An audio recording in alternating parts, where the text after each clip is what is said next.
ঐতিহাসিক তমলুক শহরের রাজ ময়দানে 31শে জানুয়ারি শুরু হয়েছিল ডে নাইট উইন্টার কাপ প্রতিযোগিতা। আয়োজনে তমলুক উইন্টার কাপ। রাজ্যের বিভিন্ন প্রান্ত থেকে 24টি টিম নিয়ে এই খেলার আয়োজন করা হয়। দীর্ঘ 17 বছর ধরে চলে আসছে এই ক্রিকেট প্রতিযোগিতা।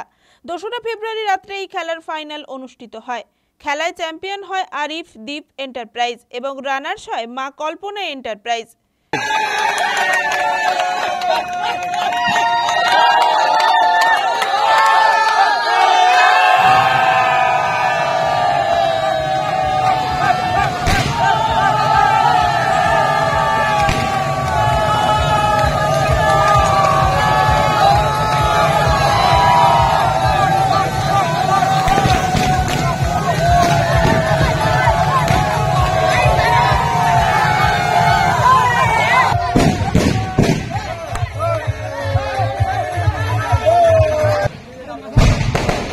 প্রথম পুরস্কার হিসেবে নগদ 1,11,011 টাকা সহ ট্রফি এবং দ্বিতীয় পুরস্কার 77,777 টাকা সহ ট্রফি। দীর্ঘ 17 বছর ধরে এই ক্রিকেট প্রতিযোগিতা হয়ে আসছে ঐতিহাসিক তমলুক শহরের রাজ ময়দানে। অ্যাকচুয়ালি আমরা এটা বিগত 17 বছর ধরে এই টুর্নামেন্টটা আমরা আয়োজন করছি।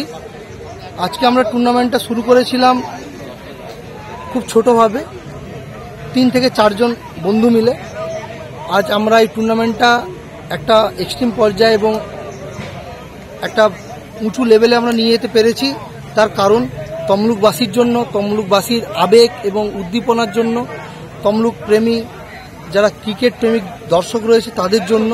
আজ 17 বছর আমরা এটা পদার্পণ করেছি। এই 17 বছর আমাদের জার্নিতে আমরা শুরু করেছিলাম প্রথম টুর্নামেন্ট 700 এবং 900 টাকা দিয়ে, যে টুর্নামেন্টটা আজকে এবছর আমরা প্রাইজ মানি রেখেছি 1,11,111 টাকা এবং সুদীর্ঘ ট্রফি, এবং সেকেন্ড রানার্স আপ ট্রফি পাবেন 77,777 টাকা।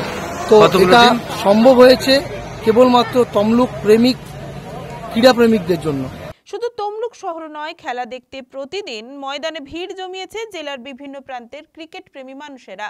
এবছর আমাদের 24টা টিমের খেলা হয়েছে, কিন্তু আমাদের এই টুর্নামেন্ট এতটাই জনপ্রিয়তা পেয়েছে যেটা আমাদের ওয়েস্ট বেঙ্গলের মিনি ওয়ার্ল্ড কাপ হিসেবে পরিচিত। Winter cup day night tournament. কদিনের? এবছর আমরা 3 দিনের টুর্নামেন্ট আয়োজন করেছিলাম। আজ তার ফাইনাল দিন। দ্বীপ এন্টারপ্রাইজ আজকে ফাইনালাইজ হয়েছে। দর্শক নিয়ার অ্যাবাউট, আমরা যদি হিসাব করি, আমরা ইউটিউব এবং ফেসবুক লাইভে আমরা ছিলাম, যেখানে আমাদের সাবস্ক্রাইবার নিয়ার অ্যাবাউট 40K অব্দি ভিউয়ার্স আমাদের এখানে হয়েছিল, এবং যারা দর্শক ছিলেন প্রেজেন্ট মাঠে নিয়ার অ্যাবাউট 5K, 5,000-এর ওপর দর্শক আমাদের এখানে মাঠে ছিল। ব্যুরো রিপোর্ট, খবর BCBS।